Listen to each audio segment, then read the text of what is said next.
मधु कोड़ा की पत्नी चुनाव लड़ रही है और चंपई चचा के महेंद्र सिंह धोनी बाबूलाल सोरेन चुनाव लड़ रहे हैं। इसका क्या मतलब इसका? रघुवर दास 25 साल तक रहे कि नहीं?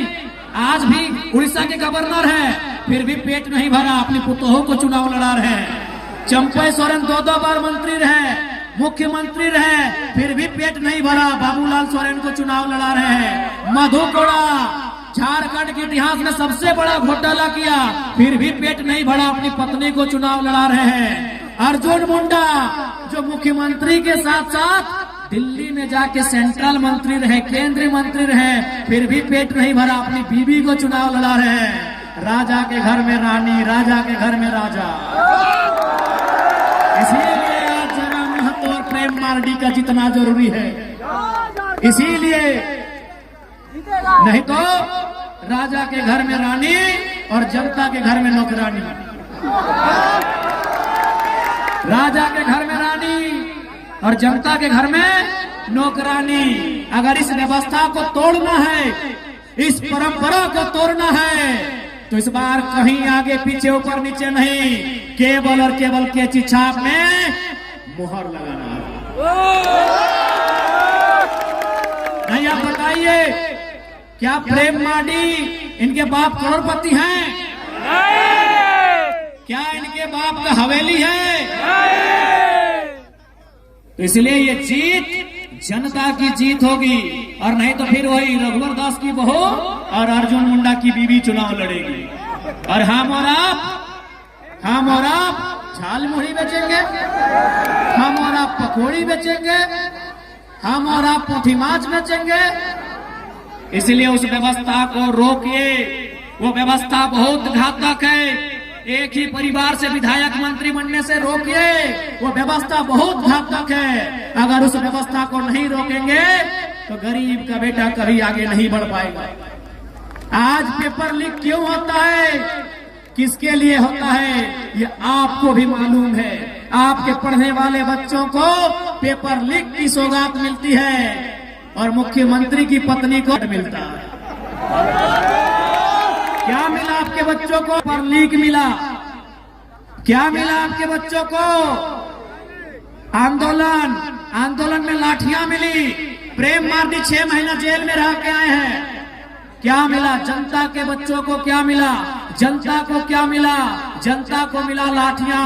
जनता के बच्चों को मिला पेपर गड़बड़ी। जनता के बच्चों को मिला केस मुकदमा। और हेमंत सोरेन की पत्नी कल्पना सोरेन को मिला गांडे का टिकट। रोकिए इस व्यवस्था को, रोकिए इस व्यवस्था को। अगर इस व्यवस्था को नहीं रोक पाते हैं तो फिर गरीब आदमी की आवाज कोई नहीं बनेगा, गांव किसान मजदूर की आवाज कोई नहीं बनेगा। रोकिए इस व्यवस्था को, रोकिए इस व्यवस्था को। इसलिए आपसे विनती है, इस बार झारखंड में एक ऐसी क्रांति आई है, अगर हम लोग राजनीति में आते हैं, स्थापित हो जाते हैं, तो विश्वास कीजिए जनता का सर कभी झुका हुआ नहीं मिलेगा। चाहे वो थाना रहे या ब्लॉक रहे, चाहे वो थाना रहे, ब्लॉक रहे या टाटा टिस्को का ऑफिस रहे, झारखंडी आंख उठा के उन ऑफिसों में जाएगा, झारखंडी नजर मिला के उन ऑफिसों में जाएगा। इस बात को गारंटी लेते हैं, क्योंकि याद रखिएगा, या तो टाइगर रहेगा या तो झारखंडियों में डर रहेगा, दोनों एक साथ नहीं रहेंगे। यदि हम रहें तो डर को खत्म कर देंगे। जो आज डर है, आज वीडियो के ऑफिस में जाइए तो डर सहमते, आज थाना प्रभारी से मिलिए तो डरते सहमते हुए, आज किसी ऑफिसर से मिलिए तो डरते सहमते आप मिलते हैं। इसलिए अगर जरा महत्व राजनीति में आता है तो उस डर को दामोदर नदी और स्वर्ण रेखा की नदी में विसर्जन कर दिया। अगर हम जिंदा रहें तो झारखंडियों के चेहरे में डर नहीं रहेगा। हम ना रहे तो बात अलग है, हम ना रहे तो बात अलग है। और है तो आपके डर को खत्म करने आए हैं। हम उस डर को खत्म करने आए हैं जो आज आपने बरसों से एक दास्तां, दर्द और उत्पीड़न की जो दास्तां झेली है, उस दास्तां को खत्म करने आए हैं। आज यही गोल्हान, यही जमशेदपुर, यही सरायकेला, एक से बढ़कर एक कल कारखाने, एक से बढ़कर एक कंपनियां, लेकिन झारखंड के बच्चों को क्या मिला? झारखंड के नौजवानों को क्या मिला? झारखंड के रैयतों को क्या मिला? झारखंड के विस्थापितों को क्या मिला? उन्हें केवल और केवल गुलामी की जंजीरें मिली है। और जितनी रेवड़ी की पोस्टें, अरे सुनने में आया रघुवर चाचा 150 को तो अपना खाली गोतिया भैया में नौकरी टाटा में लगा दी। माननीय रघुवर दास, बताइए, अगर इस व्यवस्था को नहीं रोकेंगे तो कैसे होगा? रघुवर दास सिर्फ अपना आपूस कुटुंब में अपना बच्चा, अपना साली का बच्चा, अपना भौजाई का बच्चा, ऐसे बच्चा चच्चा करते करते 200 लोगों को टाटा में नौकरी दिलाए हमारे पूर्व मुख्यमंत्री। जमीन हमारी गई, खून हमारा बहा, कभी गोवा गोलीकांड में तो कभी सुनील महतो की शहादत के रूप में। गर्दनें हमारी काटी गई और नौकरियां किसी और को बांटी गई। यही झारखंड की सच्चाई है। इसलिए हम लोग यदि आते हैं तो मैनेजमेंट बाप बाप करेगा। हम लोग अगर सत्ता में आते हैं, अगर अधिकारी गलत रहेगा तो कोई बख्शा नहीं जाएगा। इसलिए ये केवल चुनाव नहीं है, ये महज एक पॉलिटिक्स नहीं है, ये एक क्रांति है। और इस क्रांति का आप सभी को साक्षी बनना है। आज क्या नहीं हुआ? आज इसी कोल्हान की बात करें तो जो कंपनियां यहां स्थापित है, आज वो कई करोड़, कई हजार करोड़ की संपत्ति बना ली, लेकिन जिन लोगों ने जमीन दिया है, जिन लोगों ने अपने पूर्वजों की जमीन दिया है, आज वो प्रत्येक दिन 500 रुपए की रोजी नहीं पा रहे हैं। ये सच्चाई है। इसलिए हम लोग अगर आते हैं सत्ता में तो सबसे पहले जो विस्थापन का मामला है, जमीन संबंधित मामला है, उन्हें दुरुस्त किया जाएगा। हमने अगर जमीन दिया है तो नौकरी 3rd और 4th ग्रेड की हमारी पीढ़ी दर पीढ़ी देनी होगी। हम लोग इस बात को सुनिश्चित करेंगे। टाटा रहे चाहे टिस्को रहे, उन्हें सीधा जवाब तलब करेंगे। इस बात को हम लोग पूरे तर्क के साथ प्रस्तुत करेंगे कि हमारे पूर्वजों ने आपको जमीन कंपनी फैक्ट्री के लिए दिया है, लैला मजनू का पार्क बनाने के लिए नहीं दिया है।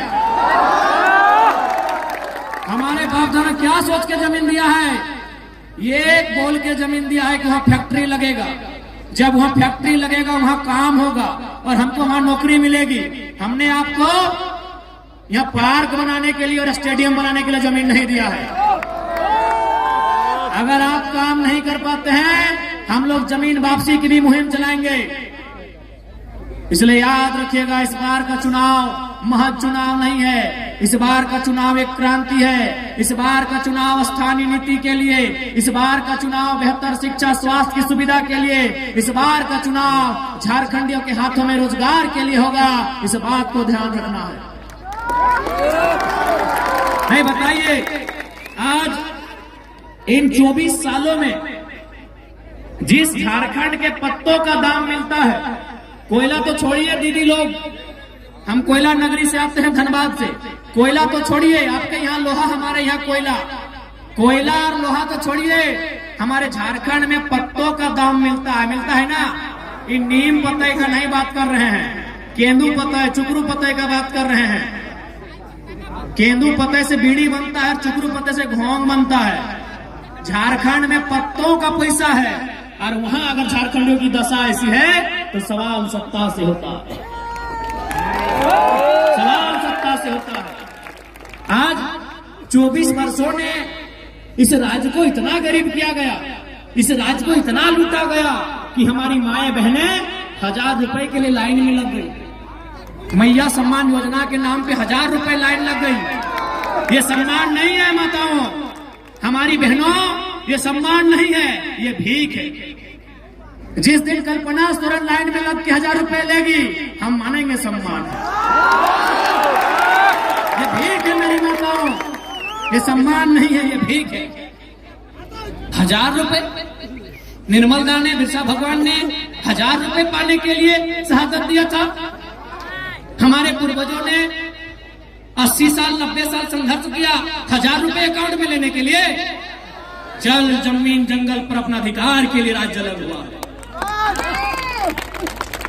क्या गलत बोल रहे हैं? आज आप 1000 रुपए के लिए लाइन में लगे हैं। अगर यही व्यवस्था रही तो आपके आने वाली पीढ़ी 500 के लिए लगेगी कि नहीं? अभी फॉर एग्जाम्पल कोटा में इधर चावल मिलता है, राशन कार्ड है ना। अब हमारा एक बात सुनिए, आज से 15-20 साल पहले हमारी माँ, हमारी मौसी, हमारी काकी जेठी लोग, दीदीरा मासीरा काकीरा, आप लोग हमारे दरवाजे में कोई मांगने आता था, मांगने, भीख मांगने वाला, याद कीजिएगा, कोई मांगने वाला आता था। हमारे गांव में कोई साधु, कोई पीर फकीर हमारे दरवाजे में, हमारे चौखट में मांगता था कि भिक्षाम देही, 4 दिन से भूखा है। याद कीजिए, आप सूप में, आप क्या बोलते हैं सूप को? कुला बोलते हैं। हाँ, कुला में धान चावल उसको महीना दिन में 10 किलो देते थे। यानी हम वो लोग हैं जो 5 किलो अनाज, 10 किलो अनाज दान में देते थे। आज कोटा का लाइन में लग गए हैं, सोचने की बात है। दीदीरा, क्या हम गलत बोल रहे हैं? आप याद कीजिए, आप नहीं तो आपकी माँ वही कुला में सूप, हम लोग बोलते हैं, आप कुला बोलते हैं, जो बांस का बना होता है। हाँ, अभी सूप आप लोग कुला बोलते हैं। 5 किलो से 10 किलो धान या चावल हम लोग मांगने वाले को देते थे महीना दिन में। यदि घर में चावल नहीं होता था, क्योंकि शुभ दिन को होता है कि आज चावल नहीं देंगे, तो हम लोग बारी चले जाते थे। हमने देखा अपनी माँ को, दादी को, वो बारी जाती थी, बारी से बैगन बिलाती, सब्जी लेके आती थी, सब्जी देती थी। अगर बारी में सब्जी भी नहीं होता था तो कोठा चढ़ जाती थी। कोठा समझ रहे ना? अब तो बिल्डिंग पक्का मकान हो गया, कोठा। हाँ, घर के ऊपर एक छोटा घर होता था, कोठा बोलते हैं। आप क्या बोलते हैं? कोठा। तो अगर बारी में सब्जी नहीं होता था तो कोठा चढ़ जाती थी, और कोठा में हम लोग का 12 महीना क्या मिलता था? आलू प्याज लहसुन, आलू प्याज लहसुन उसको लाके देती थी। लेकिन हमारे दरवाजे से किसी को खाली हाथ लौटने नहीं दिया जाता था। आज हम कहाँ आ गए? जो लोग अपने दरवाजे से किसी को खाली हाथ लौटने नहीं देते थे, आज वे लोग हाथ फैला के मांग रहे हैं। यही 24 सालों का इतिहास है। यही 24 सालों का इतिहास है। यही 24 सालों की सरकार है कि जो लोग भर भर के दान देते थे, खेत खलिहान के अनाज लोगों को, गरीबों को दान देते थे, आज वे लोग हाथ फैला के कभी 1000 रुपए, कभी कोटा में 5 किलो अनाज के लिए लाइन में खड़ा हो गए हैं। ये 24 सालों का इतिहास है। क्यों ऐसा हुआ? इन्होंने नौकरियों को बेचा, इन्होंने खेतों को बेचा, इन्होंने जमीनों को बेचा। आज इसीलिए केवल हम लोग राजनीति नहीं, एक क्रांति करने आए हैं। हम लोग आने वाले 50 साल के भविष्य को सजाने संवारने के लिए आए हैं।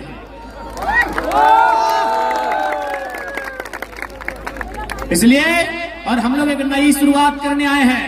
क्योंकि अगर कोई गरीब है ना, इसका मतलब कोई बहुत ज्यादा अमीर है। कोई अगर गरीब है, इसका मतलब कोई बहुत ज्यादा अमीर है। कौन? चंपई सोरेन, अर्जुन मुंडा बहुत ज्यादा अमीर है। इसलिए हम लोग एक नया सिस्टम लेके आए हैं कि हमारी पार्टी से कोई भी विधायक बनेंगे, वो 75% अपनी सैलरी, अपनी 75 यानी 100 रुपया में 75 रुपया गांव, गरीब, किसान के बच्चों के बेहतर शिक्षा, स्वास्थ्य के लिए दान करेंगे। हमारे पार्टी से यदि कोई विधायक बनते हैं और वो अगर जमशेदपुर से हैं, वो धनबाद में अगर 1 इंच भी जमीन खरीद लिए तो उनको अगली बार टिकट नहीं देंगे। ऐसे झारखंड आगे नहीं बढ़ेगा। बस जिस दिन नेताओं की नीयत साफ हो जाएगी, उस दिन झारखंड आगे बढ़ेगा। झारखंड का सारा खजाना कुछ परिवारों के पास है, चाहे वो हेमंत सोरेन जी का परिवार रहे, सुदेश महतो जी का परिवार रहे, चंपई सोरेन जी का परिवार रहे, या अर्जुन मुंडा जी का परिवार रहे, या मनीष जायसवाल रहे, और क्या है प्रेमदा, चाहे मधु कोड़ा जी रहे। इसलिए अंत में इतना ही कहेंगे, इस बार राजनीति को आपको समझना होगा। यदि आप राजनीति को नहीं समझेंगे तो राजनीति आपको नहीं समझाएगी। इसलिए आपसे विनती है, प्रार्थना है, इस बार बदलाव के लिए आपका वोट हो। और आज ये माहौल देखते एकदम विश्वास है कि सरायकेला विधानसभा इस बार इतिहास लिखेगा। सरायकेला विधानसभा इस बार इतिहास लिखेगा। जय झारखंड। हम लोग और 4 जगह जाना है, गला की हालत खराब है। बस हमको डॉक्टर बोला कि ज्यादा बोले, थोड़ा सा इधर सूजन हो गया गला में से, तो डॉक्टर हमको बोले कि आप थोड़ा भाषण देना बंद कीजिए। हम एक लाइन बोले, बड़ी कठोर लाइन बोले कि देखिए डॉक्टर साहब, अब हम जिंदा रहे चाहे मर जाए, 20 तारीख से पहले नहीं रुकेंगे। अभी देखिए पूरा माथा में गाड़ी में तेल लगाते पूरा दर्द देने लगा है। आंख दर्द, माथा दर्द, घचा दर्द, पूरा चारों तरफ दर्द दे रहा है। तो ये दर्द हम लोग इसीलिए सह रहे हैं ताकि हमारे आने वाले पीढ़ी को दर्द सहना ना पड़े। ঠিক আছে, সবাইকে জোহার, সবাইকে ধন্যবাদ। ভালো লাগছে, ভালো করে থাকবে। তোমাদের চুনাव চিহ্ন কেচি ছাপ, তোমাদের প্রত্যাশী প্রেম দাদা। প্রেম দাদা তোমাদের আপনার প্রত্যাশী বটে, দমে ধাক্কার প্রত্যাশী বটে, ভালো প্রত্যাশী বটে, খুব ভালো প্রত্যাশী বটে। ইয়াকে তুমি ঢের সারা প্রেম দিবে, এটা তোমাদের সঙ্গে আমি জিজ্ঞাসা করছি, এটা তোমাদের আশীর্বাদ আমি মানছি। জয় ঝাড়খণ্ড, জোহার।